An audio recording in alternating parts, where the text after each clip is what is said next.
A paz do Senhor Jesus a todos. O tema tratado de hoje será Deus não rejeitou Israel. E o texto base encontra-se no livro de Romanos, capítulo 11, versículos 1 ao 24. Por ser um texto longo, eu só vou fazer uma síntese, ou seja, um resumo do assunto. Em Romanos 11, Paulo mostra que Deus não rejeitou a Israel. No entanto, o erro deles é aproveitado por Deus para nos inserir na promessa da videira natural, isto é, Israel. Ele continua e nos adverte a considerar a bondade e a severidade do nosso Deus.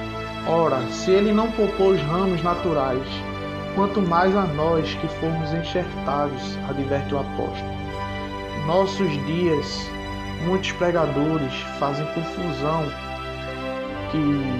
quando se trata do Antigo Testamento e do Novo. Muitos querem validar o que foi dito no Antigo e parecem querer criar um Deus paralelo, uma história paralela, como se as palavras da Antiga Aliança não fossem nada.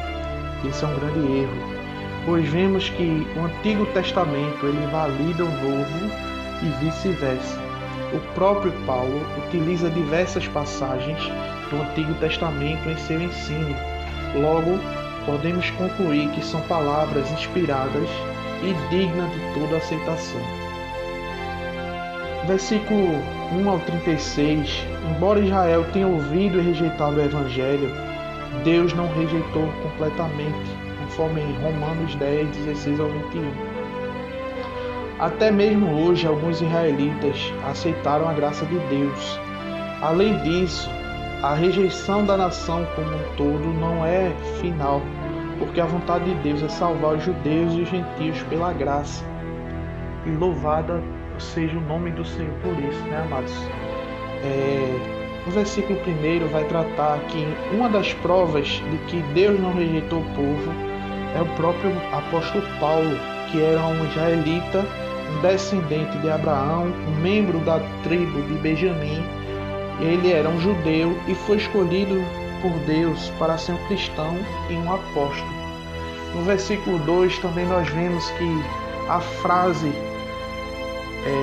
referência à nação de Israel não é só aos eleitos pertencentes à nação. Nos versículos 4 a 7, Paulo estabelece a distinção entre nação e remanescente, mas ele faz uma ênfase dada a ele que está escrito que Deus salva o remanescente como uma prova de que não abandonou o seu próprio projeto para a nação, como antes em Romanos 8, 29. Nos versículos 3 ao 5, Paulo ele cita Elias como uma ilustração.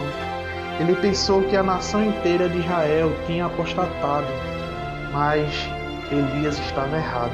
Remanescente, o resto dos dias de Elias, era a prova de que Deus não tinha rejeitado o seu povo, e a sua remanescente tempo de Paulo continuava a ser uma evidência de sua fidelidade. No versículo 6 diz que: mas se é por graça, já não é pelas obras.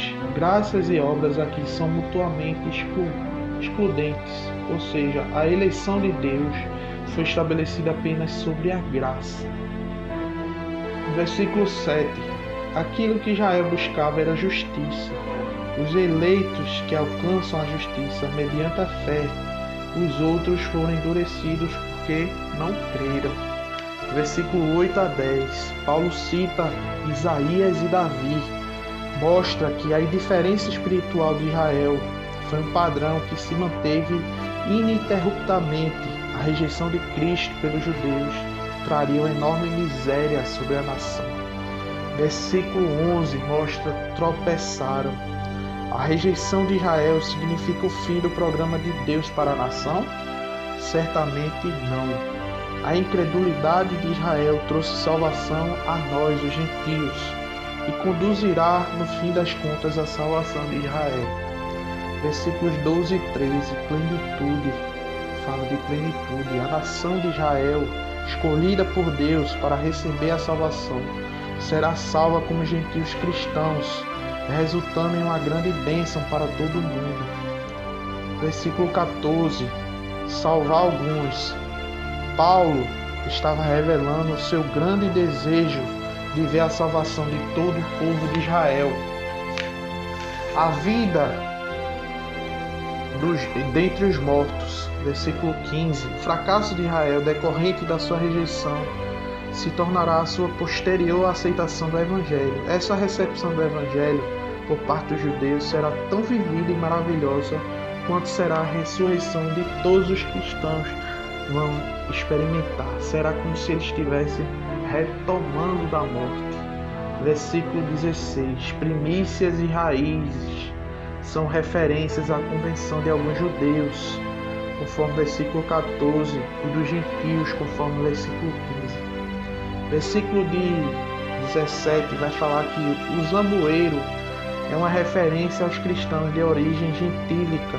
A oliveira é uma alusão a Israel, aos que herdaram as promessas estabelecidas na aliança abraâmica, enxertando o lugar para eles. Paulo intencionalmente ele estende a analogia para enxerto com o propósito de comunicar aqui que os gentios foram sobrenaturalmente ligados à família de Deus. Versículos 18 ao 24. Se não tivesse sido pela graça de Deus, os gentios teriam sido enxertados na vida de Deus, que os judeus anteriormente desfrutaram. A nova vida que os permite a produzir fruto cresce da mesma raiz que o antigo Israel foi cultivado. Os cristãos do Novo Testamento não devem presumir que são melhores que os judeus, porque eles haviam sido cortados por causa da sua incredulidade. A igreja pagã, amados, nunca deve esquecer que a sua confiança está na graça de Deus, sob a pena de ser cortada da árvore e ter um final semelhante ao dos ramos naturais, ou seja, dos judeus. O processo de ser recebido na vida de Deus tem por fundamento a graça de Deus. Nós nunca devemos ter afã de sermos senhores da graça de Deus, impedindo que aqueles que foram cortados cheguem à árvore, porque é muito mais fácil repor os ramos naturais que enxertar os ramos em seu lugar. Enxertar, os ramos em seu lugar.